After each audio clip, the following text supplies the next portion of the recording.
Le nombre d'histoires d'amour que les hommes ils ont gâché à cause de leur fierté masculine, c'est une dinguerie. Moi je vous ai dit les filles, prenez les gars qui ont de l'argent. S'il n'y a rien à gratter, n'allez pas là-bas, n'allez pas là-bas.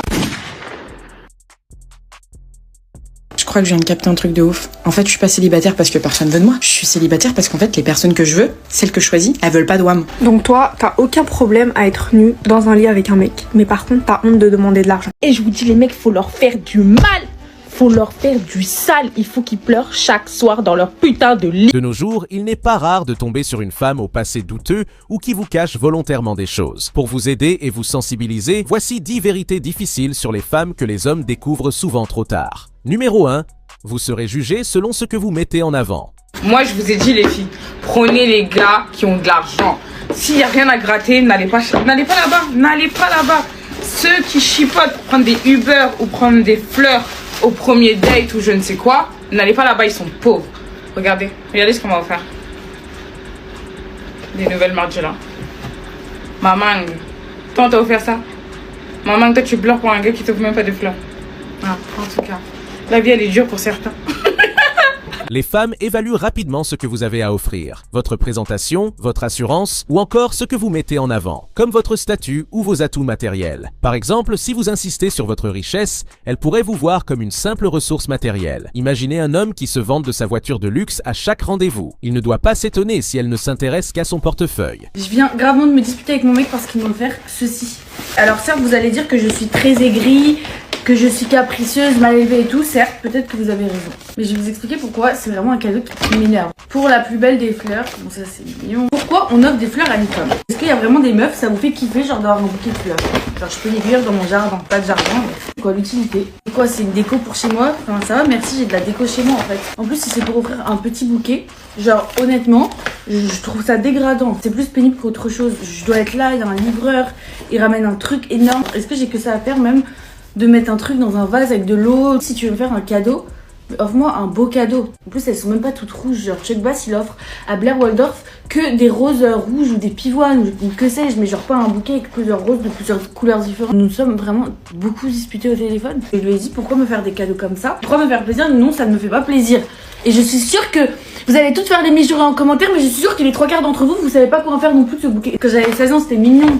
Ça y est, j'en ai reçu plein des bouquets dans ma vie, je m'en fous. Après, vous pouvez toujours me dire si ma réaction est disproportionnée, peut-être que mes règles elles approchent, peut-être que je sais pas, je suis aigrie, je sais pas, mais je n'aime pas ce cadeau, ça m'a énervé. Conseil pratique. Soyez authentique. Présentez-vous comme une personne multidimensionnelle. Vos passions, vos valeurs et vos intentions. L'équilibre est la clé. Numéro 2. Une femme vous testera constamment. On m'a beaucoup demandé comment faire la meuf sans cœur. Écoutez bien. Déjà, t'as pas son temps. Toi, t'es super occupé. Ça veut dire genre la journée tu réponds pas, le soir tu réponds un petit peu et d'un coup, tac, silence radio. Tu réponds plus. Il va se dire, mais attends, mais qu'est-ce qu'elle fait? Peut-être qu'elle est dehors, peut-être qu'elle voit quelqu'un d'autre. Mais t'es juste dans ton lit en train de regarder Netflix. Et ça, il le sait pas. Aussi, petite technique. Tu mets une petite story de toi un petit peu plus belle et là, silence radio. Est-ce que quelqu'un t'aurait pas invité au restaurant? Eh ben non. Mais lui, il le sait pas. Les tests sont souvent inconscients, mais ils sont là pour évaluer votre compatibilité, votre confiance en vous et vos limites. Exemple, elle pourrait vous lancer une remarque provocante pour voir comment vous réagissez. Si vous perdez votre sang-froid ou cherchez trop à lui plaire, vous risquez de perdre des points. Conseil pratique. Restez ferme, mais respectueux. Une réaction calme et confiante prouve que vous êtes solide. Moi, j'ai trompé mon ex parce que il était trop bien et j'arrivais pas à me débarrasser de lui. Ce n'est pas parce qu'elle déteste les mecs gentils, mais parce que la gentillesse excessive est souvent perçue comme de l'insécurité ou un manque de désirabilité. Beaucoup de femmes traversent une phase mauvais garçon avant de chercher un partenaire stable. Malheureusement, si vous vous comportez comme un nice guy, vous risquez de finir comme une option de secours. Numéro 3, si vous êtes trop gentil, vous finirez souvent dernier. Préférez-vous un mauvais garçon ou un bon garçon? Bah en vrai, c'est mieux les bons garçons, mais on est tout attirés par les bad boys. Mais non, pourquoi? Mais je sais pas, c'est comme ça, mais tu crois que je contrôle? Moi, la vie de ma mère, j'en ai trop marre d'être attirée par les bad boys. Hein. Les bons garçons, je sais pas, ils me saoulent. Ben non, mais ils me saoulent pas, non, je suis désolée. Conseil pratique. Soyez gentil, mais pas au détriment de vos propres besoins et valeurs. Apprenez à poser des limites. Numéro 4, les femmes ont souvent du mal à être empathiques envers les hommes. Les hommes grandissent dans une société qui leur dit de ne pas montrer leurs émotions. En conséquence, les femmes ont parfois du mal à percevoir la fragilité ou les besoins émotionnels des hommes. Et je vous dis les mecs, faut leur faire du mal. Faut leur faire du sale. Il faut qu'ils pleurent chaque soir dans leur putain de lit. Non les filles, je vous jure que les hommes ils aiment ça. Je sais pas pourquoi, ils sont débiles. Mais quand vous êtes gentils, attentionnés, que vous leur offrez... Non, il faut pas. En fait, c'est mental. Leur cerveau, il est conditionné à être complètement chelou. Pensez à un homme qui exprime ses doutes à sa partenaire et celle-ci réagit par de l'impatience. Cela peut être frustrant, mais c'est souvent un résultat de la socialisation. Conseil pratique, soyez ouverts à la communication, mais choisissez bien les moments et les mots pour exprimer vos émotions. Numéro 5, les femmes sont souvent attirées par ce qu'elles ne peuvent pas avoir. Les meufs, on est d'accord que ça fout trop le seum. Quand il y a des mecs qui... Nous, on se met là. Il y a des mecs qui sont même pas là. Ils sont plus bas que terre. Surtout, les points. Et ils croient qu'ils peuvent nous gérer. L'attraction pour les hommes émotionnellement indisponibles est réelle. Pourquoi? Parce que ce qui semble inaccessible suscite souvent plus de désir. Exemple, l'homme qui reste mystérieux et indépendant attire davantage qu'un homme trop présent. Je ne suis pas le style de mon style. Quelle horreur. Est-ce qu'on peut parler de la douleur que c'est d'avoir un style et que tu sais très bien que t'es pas le style de ton propre style, tu vois? Il y a des choses qui font mal dans la vie, mais ça là, ça fait très mal au cœur. Conseil pratique. Ne devenez pas indisponible par stratégie, mais gardez vos propres passions et projets. Une certaine distance peut être saine. Numéro 6. Leur besoin fondamental est la sécurité. Prenez une Dairy Ring. Pour les filles qui savent pas ce que c'est, une Dairy Ring, c'est une bague que votre copain va vous offrir et c'est une bague qu'il peut offrir seulement à une seule personne dans sa vie. Je pense vraiment que tous les bijoutiers qui vendent des bagues devraient mettre ce système en place. Et vous pouvez vraiment être sûr que si votre copain vous achète cette bague-là, vous êtes vraiment la seule à l'avoir parce qu'on lui demande ses papiers d'identité et il ne peut pas se représenter plus tard si vous êtes plus ensemble et aller acheter une bague à une autre meuf.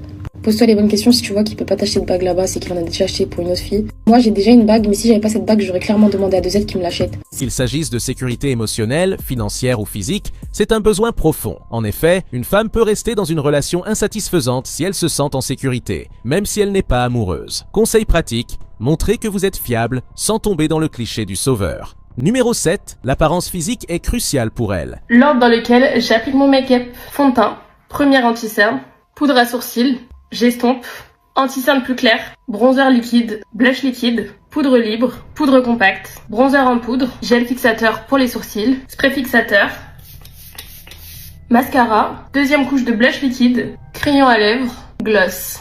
Et voilà.